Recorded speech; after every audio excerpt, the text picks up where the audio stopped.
Relaxing place baka mo. Punta mo na yan dito sa Runita. I am Carlo nga po pala from the land of Yummy people. From Purok Manga. Nakakagaan ng loob pag pumupunta ka sa mga ganitong lugar no? Wow! Lalo na pag kasama mo yung favorite person mo. Masyado na kasi kaming maraming iniisip guys. Kaya kailangan muna namin mag-relax at mag-enjoy po. Ganoon naman talaga ang buhay no?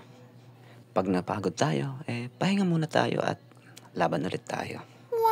Pahinga lang tayo saglit, tapos laban tayo ulit.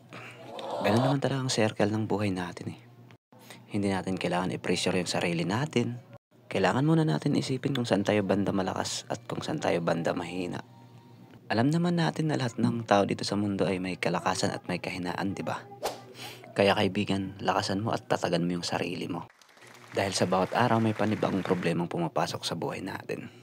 May mga swerte rin naman pero kadalasan kasi problema no? Pero ito lang tandaan mo kaibigan, sa bawat problema may solusyon dyan. Hindi naman yata matawag na problema yan kung walang solusyon, di ba? Wow! Para sa akin kasi kahit gaano kabigat yung problema basta matatag lang yung sarili mo. At higit sa lahat matatag yung loob mo.